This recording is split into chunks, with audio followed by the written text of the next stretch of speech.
நன்றி. Right. Thank you கண்ணா. பிரமிளா இருக்கீங்களா? பிரமிளா சொல்லுங்கம்மா. என் பேர் பிரமிளா. நான் வந்து தூத்துக்குடி மாவட்டம் சாத்தான்குளம் வட்டம் ஒரு சொக்கன்குடியிருப்பு அப்படிங்கிற ஒரு கிராமத்துல இருந்து தான் வந்திருக்கேன்.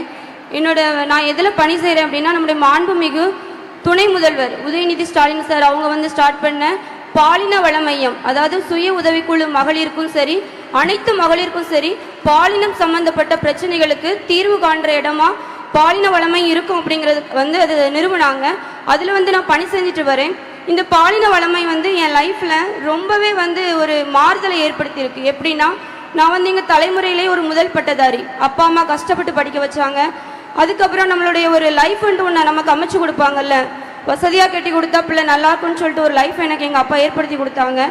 அது வந்துட்டு நிறைய ஸ்ட்ரகிளை ஃபேஸ் பண்ணிட்டு தான் நான் வெளியே வந்தேன். அந்த லைஃப்பை நினச்சி ஐயோ நம்ம பிள்ளைக்கு தப்பான ஒரு லைஃப்பை சூஸ் பண்ணி கொடுத்துட்டோமே நினச்சி எங்கள் அப்பா வந்து சூசைட் பண்ணி இறந்துட்டாங்க. அதுக்கப்புறம் எங்கள் லைஃப் எப்படி டோட்டலாக வந்து பட்டி போட்டுடுச்சு. லைஃப் வந்து டோட்டலாக பட்டி போட்டுச்சு. அவச்சு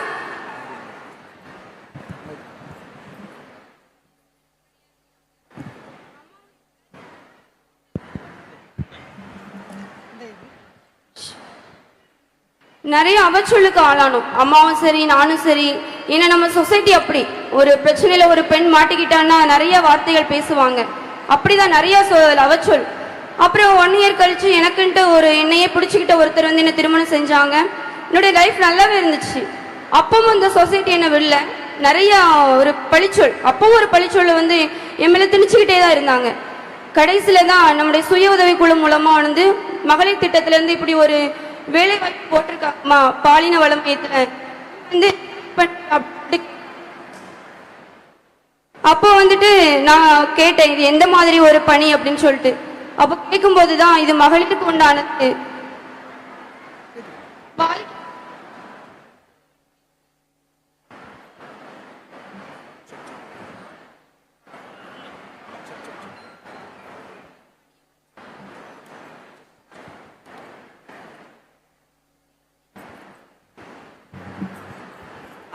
அப்பந்தான் மகளிருக்கு உண்டான இது ஒரு பணி நீ வந்துட்டு அப்படின்னு சொல்லிட்டு இந்த பணியை பத்தின வந்து ஃபுல் டீட்டெயில்ஸ் எனக்கு கொடுத்தாங்க.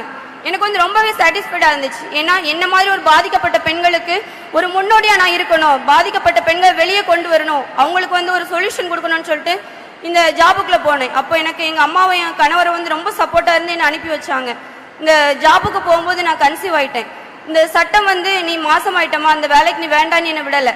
என்னை வந்து அந்த பணியில வச்சாங்க. அந்த கன்சீவா இருக்கும்போது நிறைய கேஸஸ் சால்வ் பண்ணும். எப்படின்னா, திருமணமான ஒரே மாதத்திலேயே கணவர் வந்து அற்ப காரணத்துக்காக அழகில்லன்னு சொல்லிட்டு வேண்டான்னு ஒரு பொண்ணு என்கிட்ட வந்துச்சு. நான் குழந்தை பிறந்து 2 மாசம் வீட்டில் சி செக்ஷன் தான், எனக்கு வீட்டில் லீவ்ல இருந்தேன்.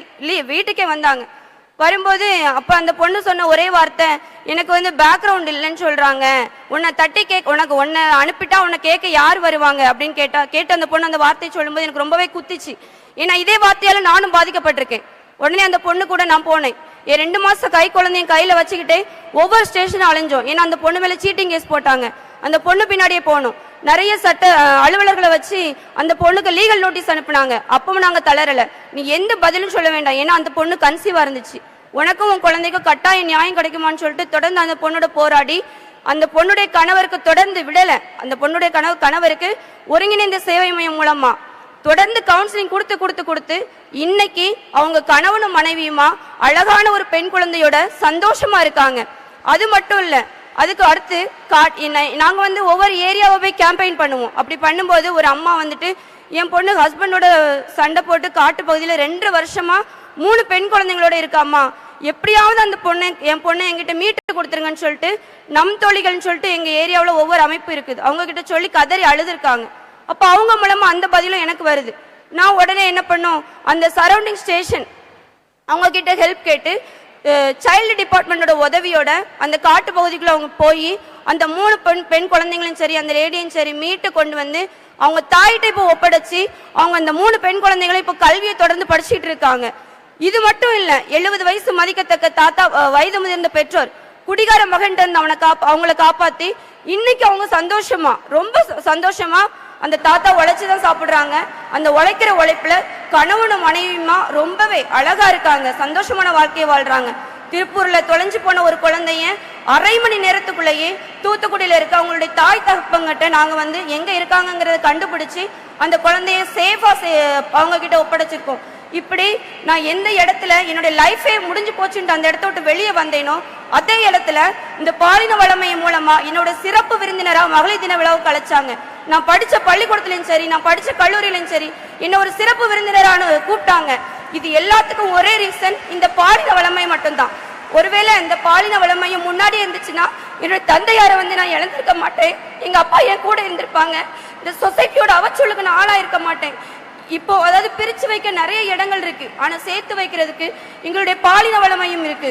இந்த பாலின வளமையும் நிறைய குடும்பங்களை ஈகோங்கிற ஒரு வார்த்தையை வச்சுக்கிட்டு எங்களுக்கு டிவோர்ஸ் வேணும், எங்களுக்கு இழப்பீடு வேணும்னு கேட்டு வர நிறைய பெண்களுக்கு தொடர்ச்சியா நாங்க ஒருங்கிணைந்த சேவை மையம் மூலமா கவுன்சிலிங் கொடுத்து இன்னைக்கு பல குடும்பங்களை நாங்க சேர்த்து வச்சு அவங்க நிறைய பேர் சந்தோஷமா இருக்காங்க.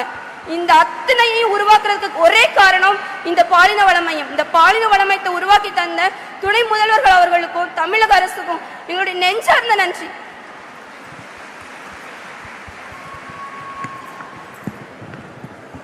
பொதுவாகவே ஒரு அரசு என்பது வந்து மக்களுக்கான தேவையை மட்டும் பார்க்காம மக்களுக்கான பாதுகாப்பையும் உறுதி செய்யணும். அதுதான் ஒரு அரசோட தலையாய கடமை. அப்படி பார்க்கும்போது பொதுவாக பொதுமக்களுக்கு வந்து ஏதேனும் ஒரு பிரச்சனை ஏற்பட்டுச்சு அப்படின்னா காவல் நிலையத்துக்கு போன வாடிக்கை இருக்காது. அதனால நாம ஏன் காவல் நிலையத்துக்கு போகணும், அங்க நம்மள எப்படி ட்ரீட் பண்ணுவாங்களோ, நமக்கான உதவி கிடைக்குமோங்க ஒரு தயக்கம் இருக்கும்.